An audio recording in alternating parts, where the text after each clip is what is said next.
Good morning, Central. Rae'Lee and I are coming to you from Nashville, Tennessee. We're here for the Student Television Network and are excited to bring you our first news feature from the Music City.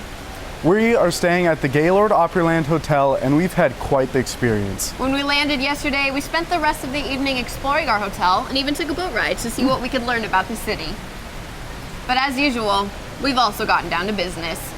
On today's episode, we are featuring the Woolworth Restaurant, Vanderbilt's Blair School of Music, the downtown Tootsie Restaurant, and of course, your sports update. So stay tuned, as we've got the pulse of Nashville and we're ready to bring you the beat.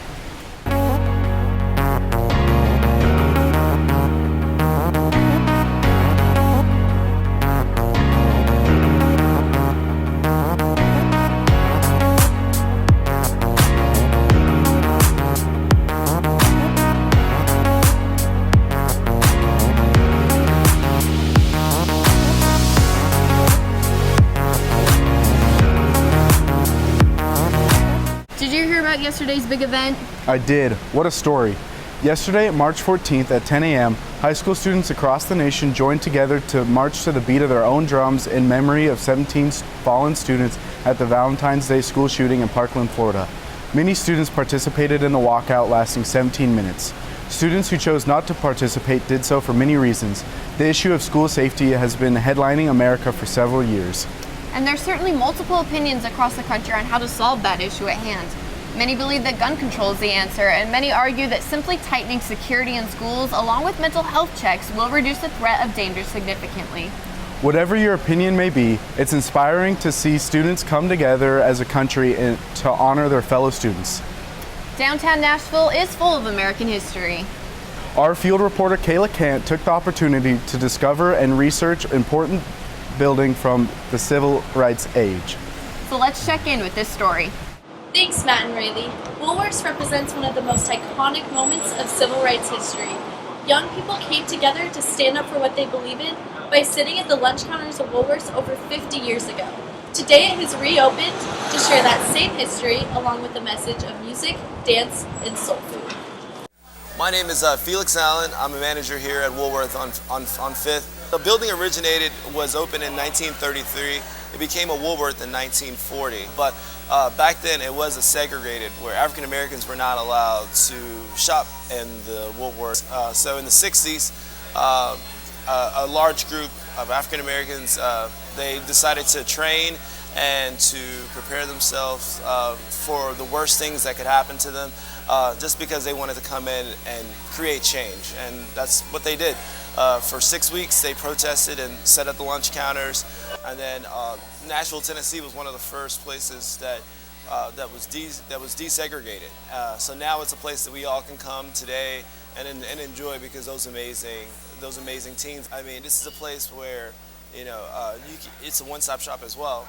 As far as you can have cuisine and dine, you can have enjoy your great time or meeting a group on the mezzanine, and then finish up in the ballroom where there's live sock hop or gospel brunches or R&B, soul, jazz, DJ. So it's also again a one-stop shop like it was once before, but for entertainment. Everyone's having a great experience, and when we do that, we get all types of stories. Whether it's someone that came here back in the day when they were 5 years old, and this is their second time ever back in. Someone that used to come in and enjoy a milkshake or enjoy a banana split at the countertop, and they wanted to see the new countertop. Or you also see the new age generation that don't know anything about the history. They hear that the food is great, so it's our job to educate them and let them know that it is, it's more than just having great food and dancing. There's a lot of history in this building, so eventually everyone leaves on the same pace, so that's a good thing. Kayla? Making history is easily done in this city, and it starts in Nashville's very own Vanderbilt University. Not only is Vanderbilt a well-recognized Ivy League institution, but it also provides a wonderful undergraduate experience for musicians. The Blair School of Music is a highly competitive yet sought-after education. So if you've got a passion for music, and you've got the beat, you'll want to check out this video featuring Vanderbilt's Blair. School is about 200 total undergraduate students, and in that 32 of them are vocalists, 12 of them are composition students, and the rest would be instrumental. So the admissions process, it's the same as Vanderbilt. So they still apply to the university, they submit their university application. And then if they want to be a music major, there's a second application that they'll submit, and that's for the music school specifically. And then our faculty will review those videos to invite students to come audition live on campus. We have students who play with orchestras, teach at universities. And then we have students who will go into things outside of music in terms of performance, might do arts administration, work with nonprofits.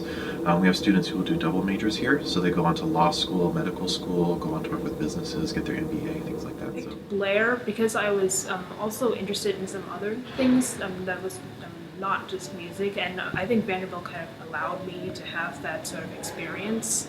So when a student comes here, all the focus is on them. So all the performance opportunities and classes is just for those undergrads. So a student that is here, in terms of what the culture is, Vanderbilt in general is an extremely close-knit community. Small community, so I think we all kind of know each other.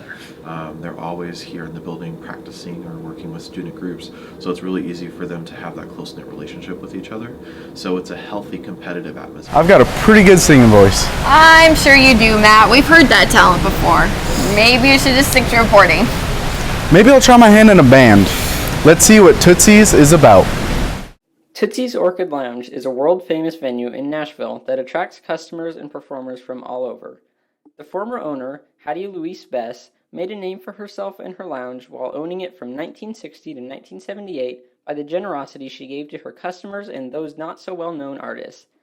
Age doesn't matter. We have young kids, we have older adults, and somehow this place runs together and everybody gets along, and that's one thing that amazes me. So.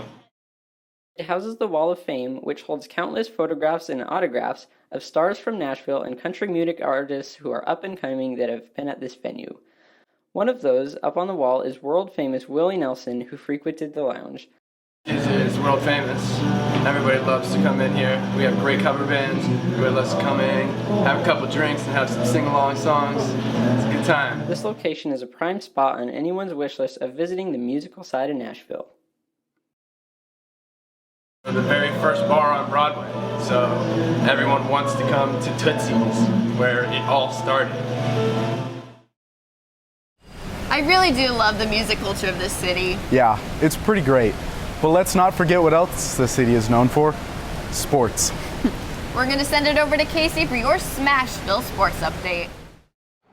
Hey Nashville, Casey here with a sports update from local teams and events happening around the city.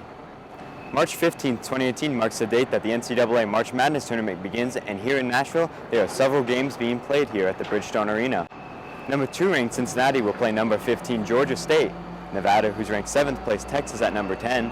The number 1 ranked team from the West region, Xavier, will play the 16th seed of Texas Southern. Number 8 Missouri will play number 9 Florida State in a highly contested match with highlight star Michael Porter Jr. playing for Missouri. All the games will be interesting matches to watch. Nashville is also home to its own professional hockey team, Nashville Predators. With a win over the Winnipeg Jets on Tuesday of a score of 3-1, the Predators clinched the first spot in their division for the playoffs. They start the playoffs on April 13 against the Blackhawks. That's all for sports. Now back to Matt and Rae'Lee. Well, Central, it's been an amazing time in the Music City. We'll have lots of stories to take back home. We want to leave you with one final thought. As Jimi Hendrix once said, music doesn't lie. If there is something to be changed in this world, then it can only happen through music. We'll be back on the desk Monday, and in the meantime, stay safe and stay classy. I'm Matt Millen alongside Rae'Lee Klein, signing off for Central Intelligence.